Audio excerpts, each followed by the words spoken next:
Notre Dame went on the road and just flat out beat Texas A&M 23-13. This is a good game. This is one of the best games of the day. So good, I would give it 3.5 Chalai out of 5 on our game ranking. And this was a gut check for Notre Dame. This was the gut check Notre Dame couldn't quite get against Ohio State last year. Remember, that game came down to the last play up in South Bend. We were there for that one. We were not there for this one, and naturally, anytime I pass up an opportunity to go to Kyle Field, something spectacular happens. In this case, not for the home team. You've heard of the padlock stat before. The padlock stat's what I give you, and if you would have known that number Friday, you would have known the outcome. But we also have the rarely mentioned bad luck stat. And a bad luck stat is the kind of stat that if you heard it Friday, you would think you know who's going to win, but you would be wrong. We have a bad luck stat. Notre Dame, 23-13. Wow, small underdog, double-digit winner. That must mean they dominated, right? Well, what if I told you Friday that Notre Dame was going to go 2 of 14 on 3rd and 4th down?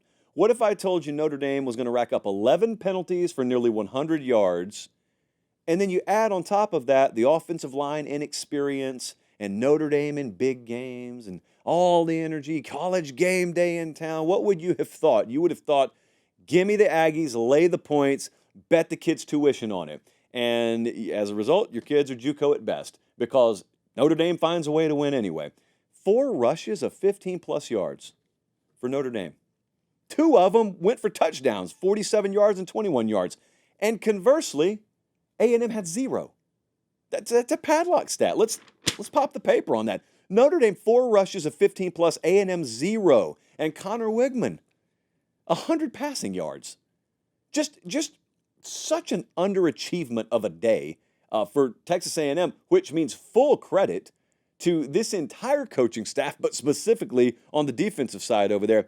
And then you think about what was perceived to be the glaring mismatch in this one, and we talked about it a lot on Tuesday, and that was the 6 career combined starts on the offensive line for Notre Dame. And yet, I turned this game on when I got back to my hotel room last night, and it was already the 4th quarter, so I went back and rewatched the rest of it on the flight home this morning. But I was watching the game live on the 4th quarter, and I said, is there something wrong? Is the saturation and the tent off on the TV? Because it looks like the team with the gold helmets on is leaning on the team in the maroon. I got this kid over here puking. I got that kid sucking wind. This is the team who plays in a city that might as well be in Canada, and you guys have trained in East Texas all summer, and they're leaning on you? Make of that what you will, but that's what we were seeing. Notre Dame's offensive line gave up 0 sacks yesterday. There were some tackles for loss, but 0 sacks, 5.8 yards per carry. I don't know who needs to be given a raise up there. I just know raises are due. That was a monumental achievement for this program and this team to go on the road in those circumstances, having lost that left tackle for the season, already having to replace both tackles. And so you're down to essentially a 3 at left tackle and go in there against a whole yak, as my dad would say, a whole yak of former 5 stars. And you would not have known it. You would not have known it. That doesn't just happen. That is good coaching. I have told you before, I'll tell you again, I think Marcus Freeman has about as good a duo of coordinators with Denbrock and Golden as anyone has in the country. And again, not by accident. Notre Dame looked to have better pass catchers than Texas A&M. It's a 1-game sample size, but that's what it looked like. Notre Dame had, well, no A&M wide receiver had a reception. You know what? It's not one reception, Jesse. No A&M wide receiver had over 31 yards receiving, period. Connor Wigman was a big disappointment in this game. I pull for him. He's had a checkered career, got a great opportunity here. I don't know if there is some kind of behind-the-scenes note about an injury or something that's non-disclosed. Feel free to let me know. But if everything was on the up and up, this was a bad, bad game. It leads me to believe he is not the best option, does not give them the best chance to win. Now, Mike Elko has forgotten more about offensive football than I know, and he thinks that Connor Wigman gives him the best chance to win, or else he wouldn't have started yesterday. I'm just telling you, I think there's got to be better somewhere on that roster. Or we saw the absolute worst of worst from A&M. Out of 12 games this year, we saw the 12th best game they'll play, and it's all uphill from here. One of those two things has got to be true there.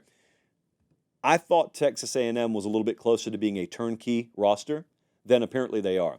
So I thought Elko, if he could pull this one out, they'd have a decent shot at playoff contention. They're not there. They're not that caliber team. So wrong on Texas A&M. JP Poll will have to downgrade Texas A&M.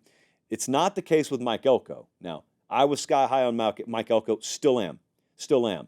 That there is definitely, the further inside that program you get, folks will tell you, there's certainly a different vibe and energy, attentiveness. There is a different approach than the predecessor had there. It'll work out in time. I just don't know that it's going to work out this season, maybe to the degree that some folks had in their mind for best case scenario. But back to Notre Dame for a second, I need to give out a big red caution flare. Let's just watch this whole Notre Dame thing together. So Notre Dame came into the season, and I had them rated 8th in the JP poll. And some people told me that they were overrated because some people wake up every morning of their lives just yelling Notre Dame's overrated, and they don't even know what they're rated. I had Notre Dame rated 8th in the preseason. Now, I probably won't move Notre Dame much because that's what you do when a team performs roughly on par with what your expectation level was for them. But that is not how rankings work. In the ranking, merit-based world, you just win and you automatically get bumped up. And so who knows where the AP is going to have Notre Dame come Monday or Tuesday, whenever they release that thing. But I will tell you, for all the folks out there who yell about Notre Dame being overrated, I want you to pay attention because I think what we're doing with Notre Dame makes perfect sense. Just a little preview of the JP poll. Notre Dame's not really going to jump up much in the JP poll. Why? Because I think we had them properly rated. See, when you thought they were overrated, I think they were properly rated. Now, what you don't want to do is fall victim to committing the crime that you accuse folks like me of. Don't be bumping them up to 5 or 4. If they're the 8th best team in the country and they go win by 10 against Texas A&M, that means they did what the 8th best team in the country should do. So Notre Dame's going to get hyped here. And Notre Dame, that schedule, you're looking at it right now. Colin is showing you Notre Dame's schedule. They are going to win a whole lot. You will not hear much from Notre Dame. They'll play Northern Illinois, Purdue, Miami of Ohio. Louisville's the next big game. But I'm telling you, they can't overlook folks. There is not an elite part of this Notre Dame team. The sum has got to be more than the whole of the parts because they don't have elite pieces on this team. Riley Leonard's a really good quarterback. They've got some really good.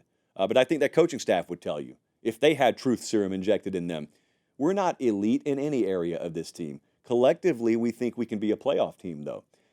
That kind of team, if it brings it every week, can win every game they play. Cannot afford a C-plus effort because that's the kind of team that has, a lot thinner margin for error. But they're going to get overrated. I'm almost certain of it. They're going to get overrated, and I just want you to remember who started and held firm on Notre Dame. I'm going to need you guys to defend me eventually. I know it's coming.